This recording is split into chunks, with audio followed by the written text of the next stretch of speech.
Tim. I think to me, there is this idea that because touring hasn't been happening, you've been sitting around, you're going to be writing songs every day, nonstop. It's just incredible. I can't wait till this is over. You'll have hundreds of songs.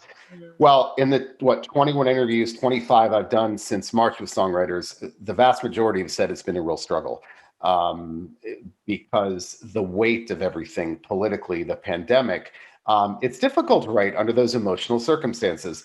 And Lily Hyatt told me that. Patterson Hood told me that he wrote for about a month. He wrote nonstop and then had trouble writing. So I guess my question is, Jessica, I mean, what is it like? How easy or difficult has it been, not just now, but I guess in generally, to write with great emotional weight around you?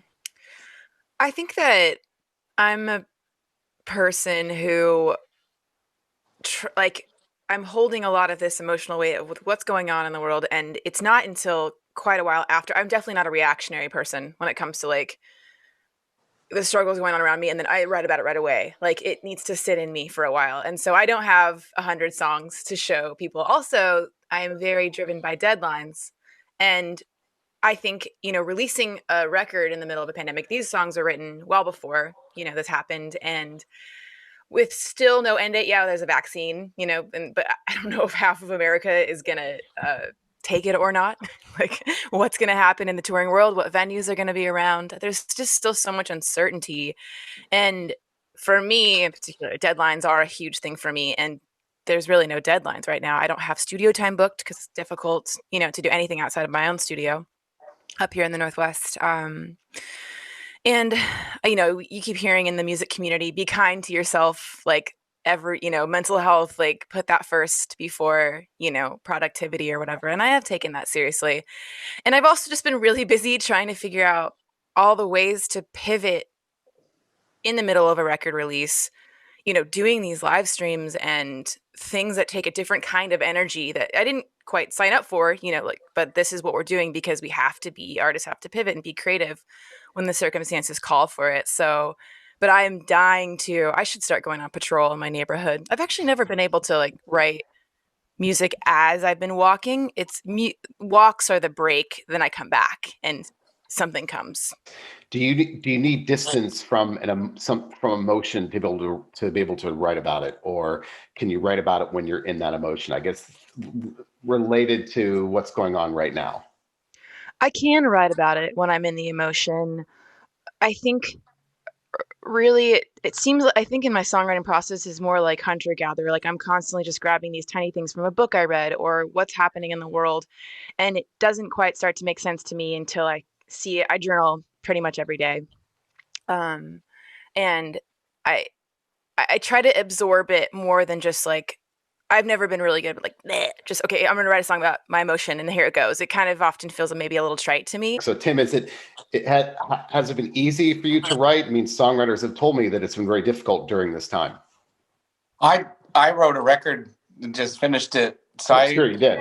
But but it was, I mean, what Jessica is, the heroic nature of a lot of artists who had just the record fall when it did. I have so many friends that made career defining records and these incredible pieces. So I'm saying that outside of that problem, but going to what Jessica had to go through, that is I just need to input, that is heroic, to put a record out in these circumstances and not having the reliance of the normal structure of touring and everything else. For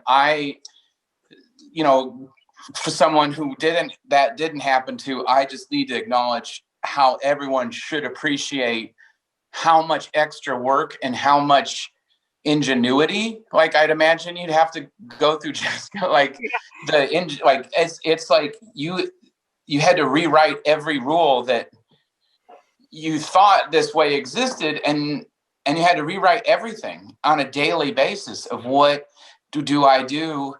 And I was deeply inspired by your record and how you presented it to the world. I thought that was, heroic is a good word, because it's, and everyone's had to go through it, but I think musicians, everyone thinks that we're these fly by the night, like we just follow the ether and, go to the show and stuff. And it's like, well, no, there's so much planning and administrative work and unbelievable amounts of emails and discussions with everybody involved. So to have, it's not just a impromptu career. It's as involved as like constructing a road project or, building a building. So I'm just like, because a lot of people put out incredible records this year, and you basically had to create a new job. Yeah. Like on top of releasing a record. Tim, let me ask you this. So what was the timeline of this new record? So when was the actual writing of it taking place? The one that you just finished? I guess when I got home from Europe, like kind of started in all seriousness in like April, and I wrote probably 50 songs and whittled it down to 11. So it wasn't that difficult? I mean, I guess that's what I was asking, I think originally, was just did the weight of everything almost doesn't sound like a block you at all if you wrote 50 songs. No, the rest of the world is the hard part. Yeah. Like writing a check is the hard part for me in this world. Like music is the only thing that makes sense. So no matter what is going on in the world, like a comet could be hitting my house and I would still write a song. I have a question for you, Tim. Yeah. I've never been one to show up to the studio or wherever, like if we're planning a record with more than like 13 songs, and not that more songs haven't been written, they've gone through the or whatever. But I've actually never talked to anybody about this. Like, I'm so curious with, like that's a lot of songs in a short period of time to write. Are these fully fleshed out songs? And lyrically, how are you approaching each song and not feeling like I already wrote about this? Wow. So I remember this being a great interview. This is, I always write a lot of songs, and I say sometimes songwriting for me is like other people play video games, and my form of entertainment is like writing songs. So sometimes it will be no different than playing a video game. It'll just be like, this is fun. Like I do something and, but it's also the percentage of it being a great song is very low. And oftentimes I'll just Frankenstein like 7 different songs into one. Mm-hmm. And they'll be, but with lyrics, so what you said is a good question, because I don't write lyrics until I make demos that sound like finished records, and then I write the lyrics. So most of those 50 songs don't have lyrics on them. They might have like, I do this fake language where like I'll just be like, but what's cool is there's words in those. There's actually I pulled 70% of the lyrics from the ether, dude, and I love it. No, I think some of my favorite lyrics that end up being is like when you're not focused on being poetic and just like, okay, because a melody, it has to be as strong as the lyric if it's going to be memorable. And that's in your subconscious, that's the stuff that's coming out. But yeah, that's interesting. I was wondering like where do they fall in your timeline of the song? I think that I kind of generally lean towards, if I look at the entire catalog of songs, I think most of them start with a phrase or one word that then everything else orbits around. But then I'm a procrastinator and I wait to the last minute to finish the lyrics. And so it's not that I do lyrics last, it's that I overthink, often kill a song, because I'm trying to figure out what I want to say. I've already talked about this, or like, how do I say this in a new way? And I think that's really freeing, what you're talking about. And that's like I said it was very Jeff Tweedy of you. Like I know, him, and I think David Byrne did that too. It's just like, Bowie, just get out sounds and some words come along with it. And they're, funny for your master to listen to, or your label to be like, wow, this is an interesting demo.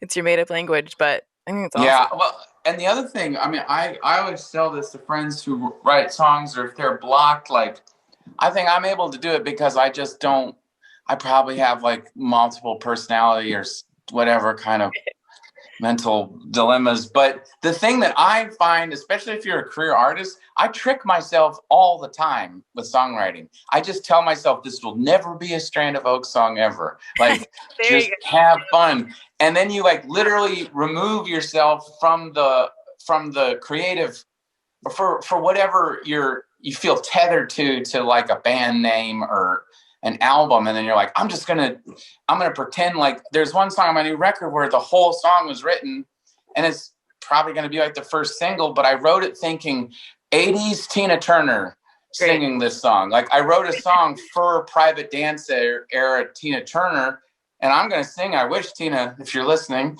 please, but like, I do that where I trick myself into just thinking like, this is a song for somebody else.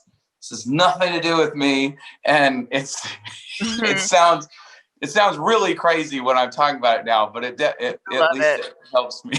Somebody asked me recently how often I deal with imposter syndrome, and I didn't give this in my answer, but now thinking about as you're talking, like, I try to the more I feel imposter syndrome, the more I try to impersonate, because that's my go-to of just like, all right, well, if I'm feeling that way, I might as well just go for it and try to, you see this Nick Cave poster behind me. For sure. So many times I try to enter what I think is his head and delivery, and like so many artists I do that with, but you're right, just when you're not focusing on whether it's going to be a Strand of Oaks song or a Deep Sea Diver song or whatever, it's like, that's when you have fun, because you can really squeeze the life out of the process without doing that. Yeah, because you're right. I think there's, the first record, second record is always such a fresh, fertile time. But my whole thing is like, I guess at this point now, I'm like, what's going to make me excited? Mm-hmm. and I just think it's always really weird little sections of a record. But that's what gets me like, oh my God, I got The Fire Still Burns. And I think that's always like I'm always amazed by debut records that are incredible. Like, mine was not. And, but I think I almost at this point in my life really respect bands who 9 records in, 10 records in, like, what?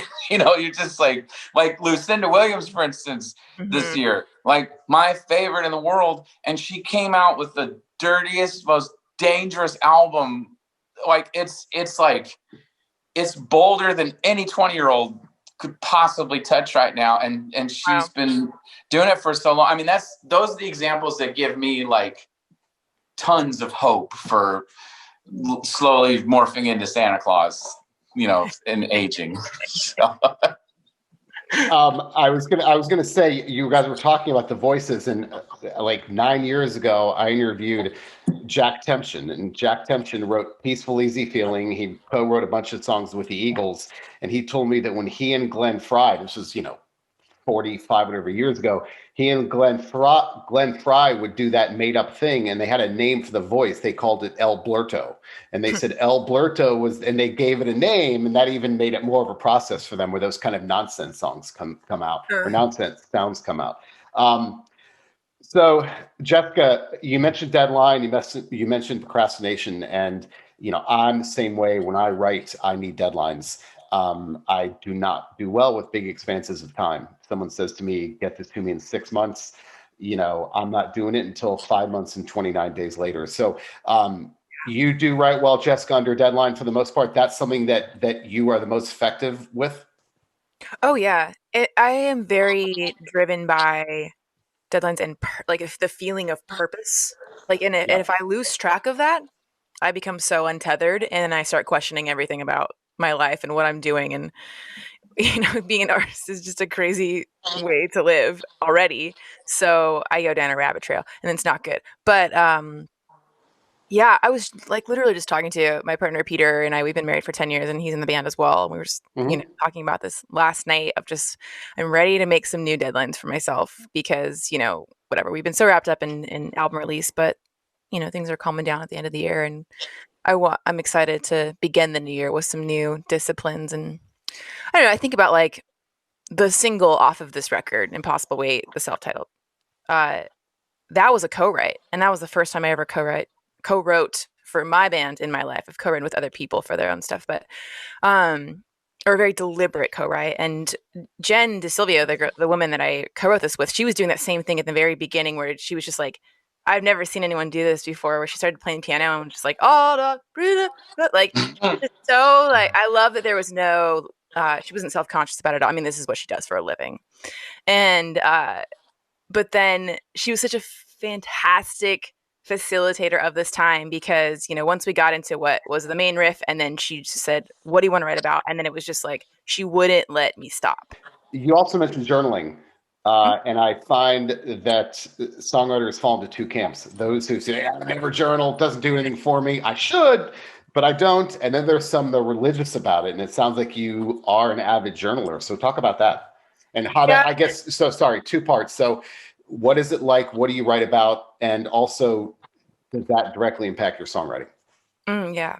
So I kind of developed this discipline over the last like 4 years of, I try to keep it this way, where the right hand of my or the right pages of my journal are for lyrics, and the left is for just whatever. This is what I did today. This is what I care about. This is what I'm sad about.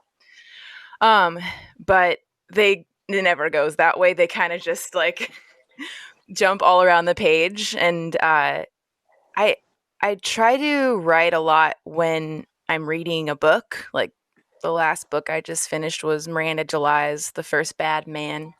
Cool. I underline a lot of things. People hate borrowing books from me, because, you know, you want to decide for yourself what the good lines are and what the good sentiments are. Don't borrow a book from me.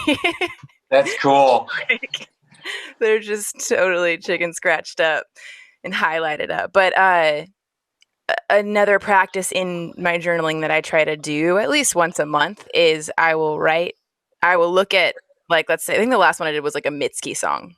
Can't remember which one. And I wrote in the same exact form as hers, like line by line, where if there was like an adjective and then a verb, and then like I just like gave myself a practice to do. I don't know. I think that a lot of times, like those songs, they don't end up being like, oh, this is the song, but I'll take one line from that practice and then like try to bring it into something else. But my journal is like most people, a safe place for me, and just like I can pour out the darkest shit and do. Yeah, I guess that. Yeah, I guess. Yeah, I didn't mean to ask. Like, so what are you writing about? What? Yeah. Well, I guess. Let's flip back to March 16th. Let's look at the second paragraph there. You're totally. I really apologize the way that came out. You're probably like, I'm not going to tell this guy what I write about. I guess is journaling a vehicle then sometimes for you, specifically for songwriting? Yes, and they go hand in hand, like they're interlocked. I think when I'm not feeling like I want to write anything, I don't journal that much. But it's often the journal is the catalyst to getting me into a better space too. And the journal is me choosing that over going on my phone. The journal is what I try to do the first thing in the morning with a cup of coffee. That is really important to me. It sets the tone for how the day started. And because I hate doing music business stuff first thing, and I have to do that stuff sometimes, and it just like, it feels like the day is gone. I don't know how much you have to do that, Tim, but it's exhausting. Yeah. I always it's like protect your soul day. Okay, let's just protect the good parts of the soul, and then kind of shut down the creative essence, and just kind of open the two doors into the factory entrance. And I'm like, I'm gonna just put a quick shift in real quick here, and then get out as fast as I can to go back. I interviewed Stone Gossard from Pearl Jam last month. And you have the same birthday. Oh, do you really? Oh, nice. Well, he has a new solo project out with Mason Jennings called Pain and Shields, and I interviewed both of them together.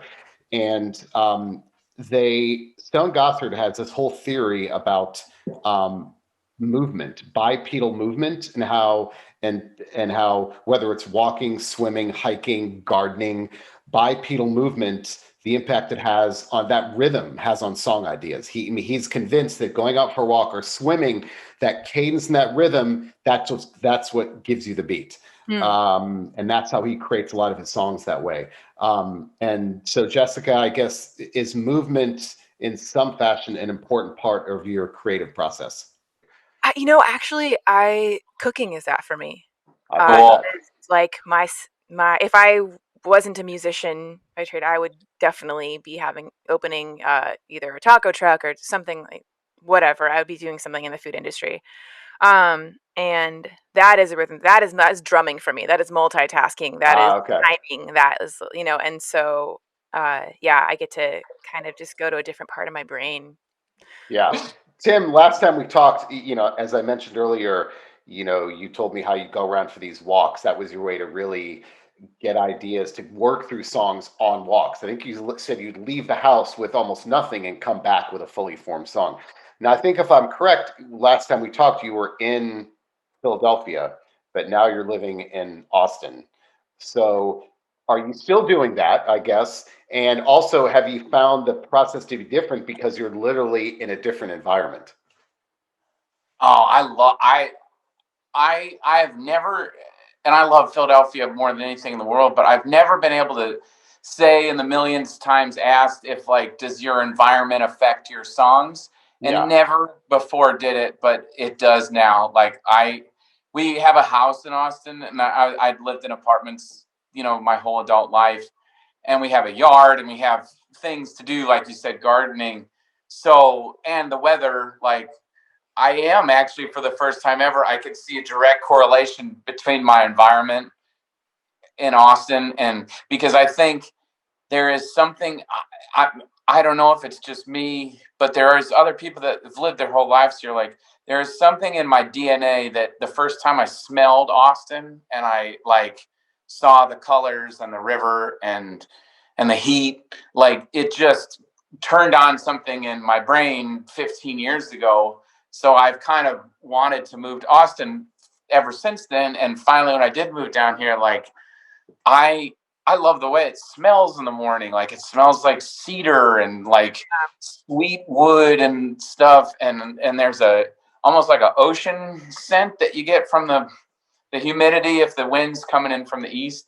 So yeah, I I never thought I would be one to say, like, because Philadelphia is beautiful and it's awesome, but I never it never happened. I think it might be like a Steinbeck like approach. Like, I have land and I have like dirt and you know that kind of stuff and house things. And I grew up in Indiana and I grew up in a very rural part of the world. So I grew up with farm like tendencies. People had barns and we worked outside, and my grandpas and grandmas taught me all this stuff. And so all of that kind of lay dormant for 20 years in Philadelphia. And the second I moved down to Austin, like, I have a garage, and my wife wanted to buy one of these farmer tables that are like in vogue now. And I just looked at it, I was like, no, I'm going to build a farmer's table. And I Yes. hadn't. I remember that. You posted that. Yeah. Yeah. So, like, I hadn't built anything since I was working construction with my grandpa. And I just built it. And, like, that actually, I think there's something in there's something like in me that it didn't happen for 20 years, where I'm reconnecting with probably millions of years of farmers that, I don't come from a long line of like philosophers and stuff. It was all farmers. And I felt like something come alive in me, and like pagan energy. I love that you mentioned Steinbeck. I'm rereading East of Eden again. Oh, And it's great. like the description of, yeah, you're right, like connecting with just dirt, land. Well, if you're from California, you should read. Have you read To a God Unknown? No, It's I my favorite Steinbeck. It's his second novel, I think, his second, but it's the most like acid. Somehow, if it's like Steinbeck on acid and like pagan dirt, like the lead character literally jumps off his horse and makes love to the ground because he just feels this thing when he sees the redwoods in California. And that's how I felt. Like, I obviously would be very popular with my neighbors if I did that in my front yard, but no, I get. Oh, what an image. Yeah, it's very like Dostoevskian too. Like, yeah, for sure. I love it. I love it. So let's talk about the reading right now. That was going to be one of my questions. I mean, I've found that songwriters are voracious readers. To me, there's a very clear connection between those. And I've gone as far back as, Chris Difford from Squeeze, Nils Lofgren. The people who've been around the longest are the people who are reading the most for the most part. And so we've already talked about books. I guess, Jessica, who do you like to read? Who are some of your favorite authors? Who are you reading now? So right now I'm just wrapping up the very end of Miranda July's book, The First Bad Man. And rereading East of Eden. I found myself reading a lot of like nonfiction this past year. Jaren Lanier, I believe is his name. You Are Not a Gadget. It's a fantastic book. If you watch The Social Dilemma, he basically invented the internet. And he's a fascinating person. And he now is a advocate for telling everybody about all the perils of, the internet and the hive mind and all this crazy shit. I think because we were releasing a record this year, I also started reading books about what's his face? I listened to his podcast, Seth Godin. He has that Akimbo podcast, and he has this book called This Is Marketing. And this is so boring to talk about, but I was just like, who are the people that I love that have, you talked about engaging with your fans more this year. This has been the year for that, and he talks about the difference between advertising and marketing is connecting. And do you want to be the biggest or, the a fish in a sea of a million, or do you want to connect with the 1,000 people that are there with you right now? And that's always been my heart, is I want to connect with people that are right there. Wait, sorry to interrupt. Which one is which? Advertising or marketing? Marketing's a good one. Is telling, advertising is just throwing shit out into the world. Yeah, I love that. I'll send you the book.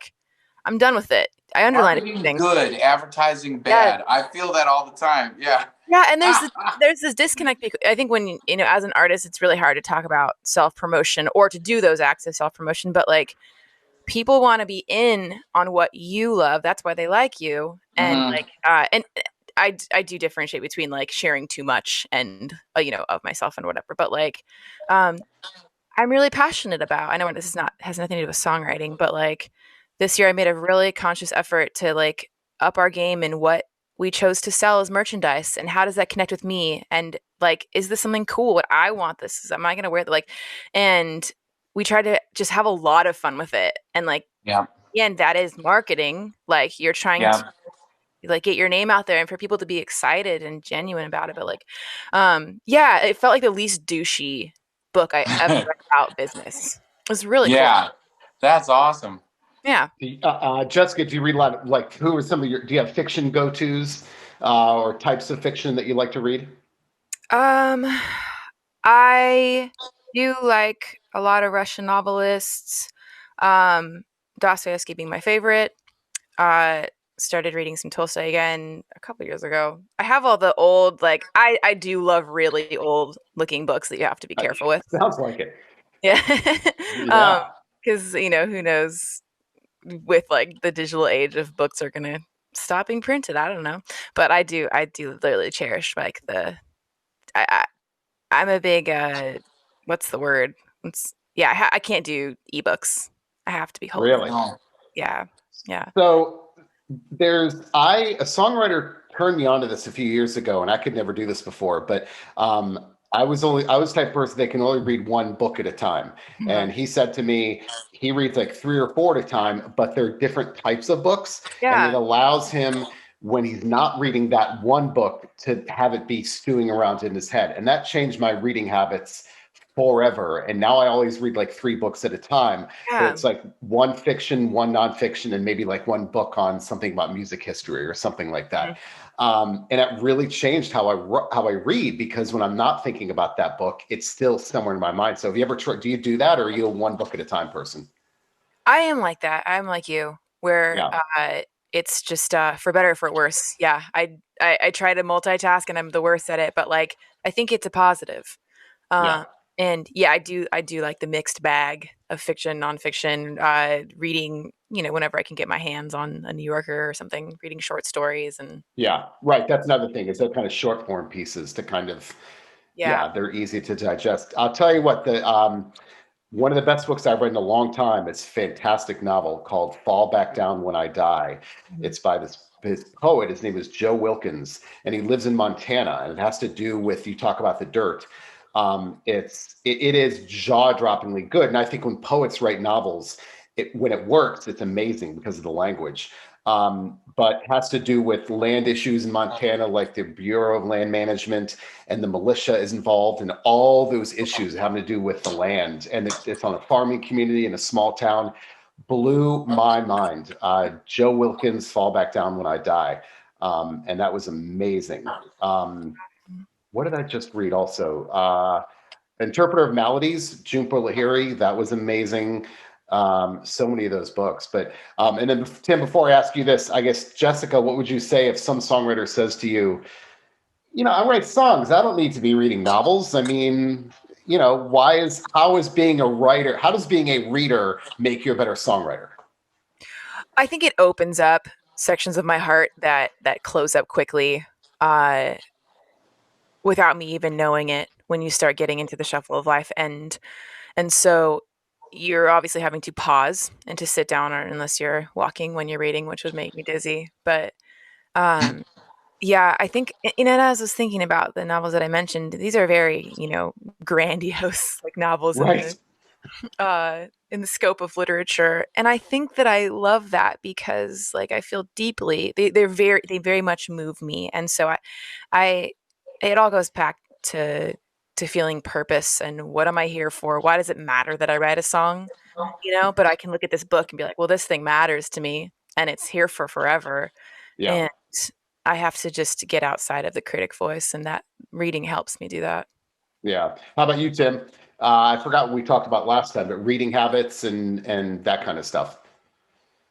Well, I mean, I love reading. My wife is actually, like, she has passed me 100,000 miles an hour in her reading. I've always been like an explorer when it comes to music and like trying to dig deeper and stuff. And her reading is, I am so inspired and intimidated at the same time. Cause and when we first started going out like 15 years ago, I was the reader and she didn't really read much.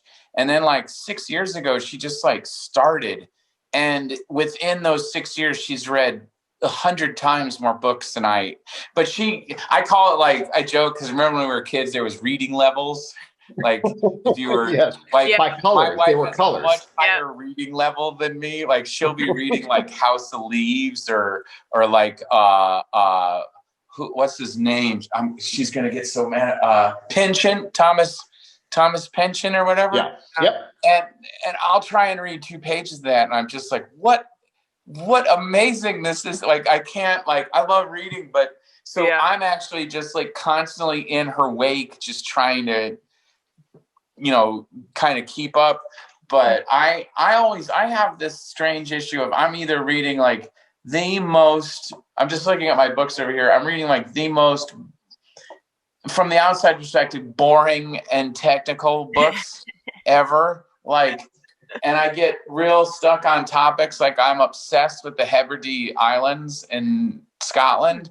So I'm looking at like 15 different books that are like really, really technical. Like Wow. they're not even like, they're just like 4 meters away from this valley, this rock is. And so I don't know why I love that stuff, but I read. Have you been? I'm looking at so many Scottish islands, but and then I just read the same shit over and over. Like I've read this book On the Beach by Neil Shute like probably 50 times. I read it, and do you ever read books seasonally? Like I'll read the same book.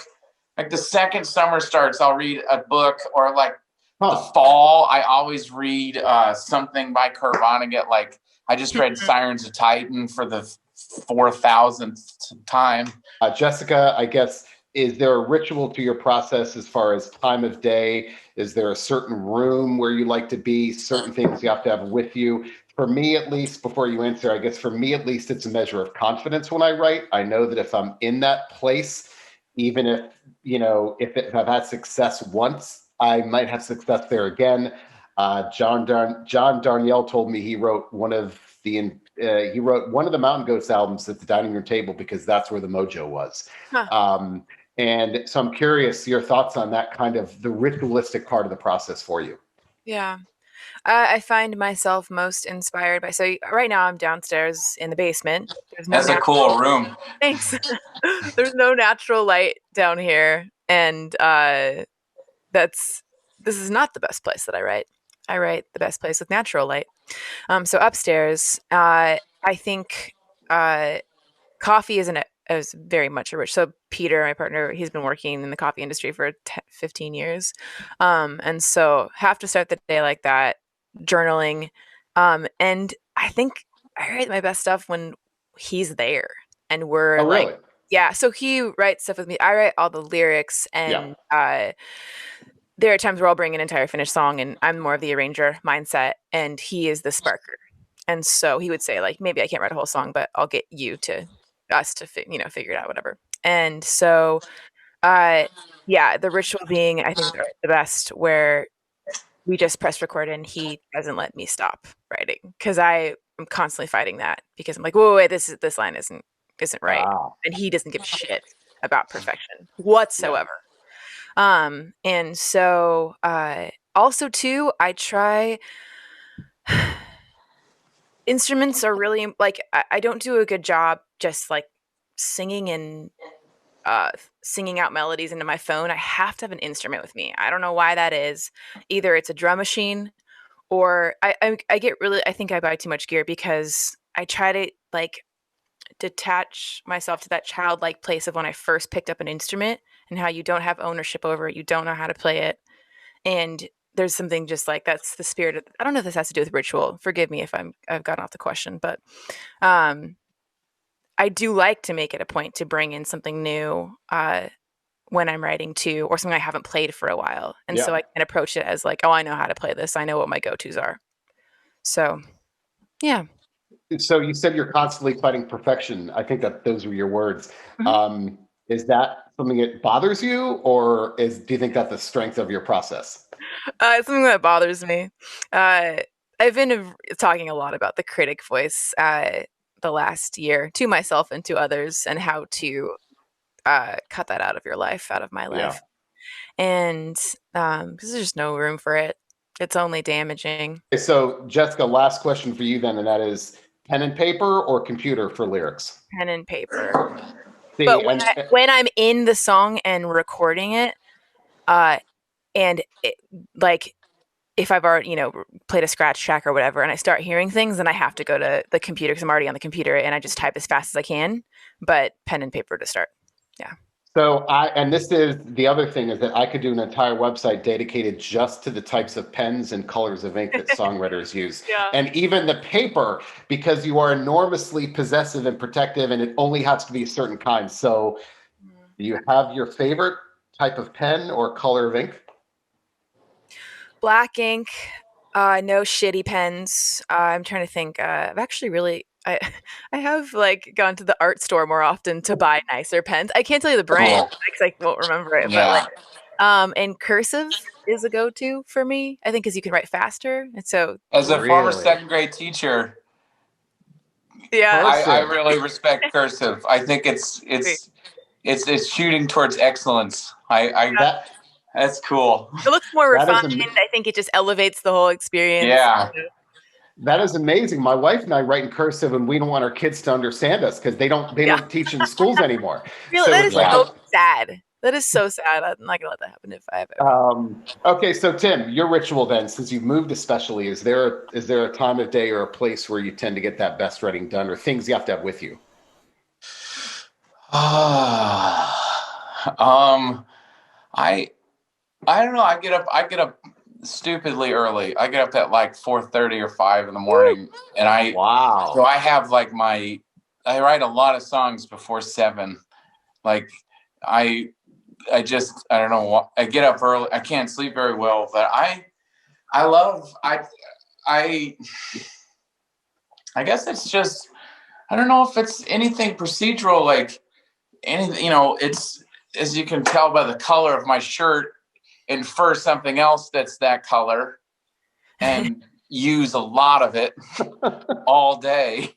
And that helps bring the songs out for me. But mostly it's just like, again, like I said, it's like, I don't mean it to mean, because art is a life or death thing for me. It means my entire world, but I just have so much fun making it that I just get excited to like, I have got really crappy gear. I have the same thing that I've used for 4 records. I pray that my computer doesn't die. Not that I can't get another one, just that I finally figured out how to use everything on it. So, but when I don't know, it's just this record was a lot of like, there's like always a project to do at my house. So I'll move like 2 tons of rocks to Zero Scape my backyard, and then write some more. And I wish I had a better answer to that. I think I just sit down and I can kind of like guarantee I'll have a song at some point. And then like what I'll do sometimes is I'll do the responsible part of the day will be writing the song and the bass part, the guitar part, the drums and everything. And then I'll do the fake voice or the fake language, and then come around midnight when my wife's in bed and I come over to my side of the house, then the color of the shirt again and fur goes even deeper down a wonderful well. That's when I put on the headphones and I hear my fake language and I pull out, through tears and subconscious feelings, I'll find what I'm singing about. And it all just is kind of like, I think like, I was always a kid that like we would do, like, we never played video games as a kid, because I would go to my friend's house and they'd have a Nintendo, and my older brother and I would see the Nintendo, and then we just go out in our yard and play Mario. Like we were that, like, I think I feel like a blessing in my life is something that switch never turned off for me, of like make believe and like playing with your Star Wars toys and stuff like that never left my head. And I still do that in my grown, 38 years old, and I still make believe. Like I make, so my songs they're just a continuation of me, going out and like thinking that the lava is the ground and I'm trying to avoid the lava, and that like my swing set is a rocket. And I feel really blessed that never, Peter Pan kind of thing, like it never got shut off. Darts are also awesome. I have a dartboard in my garage. I just go and throw darts because it's a visualization thing. Like I'm not very good at darts, but I just go into my garage and like I'll play cricket. And I'll tell myself like triple 15. And I like keep saying that to myself, and that centers me a bunch. And then it kind of helps me come back and be like, okay, let's figure out that bridge.